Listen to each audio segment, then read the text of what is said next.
नमस्कार. नीताज किचन रेसिपीजमध्ये आपल्या सर्वांचे स्वागत आहे. आज आपण शेंगदाण्याची चटणी बनवणार आहोत. चला तर मग सुरू करूया आजची ही व्हिडिओ. शेंगदाण्याची चटणी बनवण्यासाठी आपल्याला लागणार आहे 1 वाटी शेंगदाणे, 10 ते 12 लसूण पाकळ्या, अर्धी वाटी सफेद तीळ, 1 मोठा चमचा लाल तिखट, 1 चमचा जिरे, थोडी चिंच, थोडी बारीक चिरलेली कोथिंबीर, चवीनुसार मीठ आणि कढीपत्ता. सर्वात आधी आपण शेंगदाणे व्यवस्थित भाजून घेणार आहोत. शेंगदाणे लो फ्लेमवर भाजायचे आहेत, त्याने ते नीट भाजले जातात.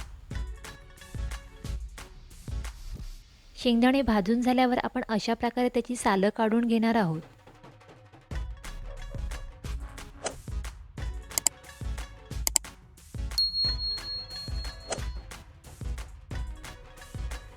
कढईत तेल गरम करून घेऊ. जिरे, सफेद तीळ, जिरे आणि तीळ थोडं परतून घेणार आहोत. लसूण पाकळ्या, शेंगदाणे,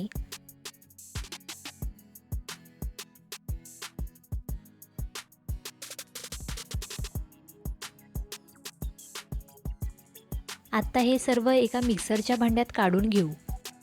लाल तिखट, चवीनुसार मीठ, कढीपत्ता, थोडी चिंच हे सर्व व्यवस्थित पल्स मोडवर वाटून घेऊ. कोथिंबीर घालून पुन्हा वाटून घेऊ.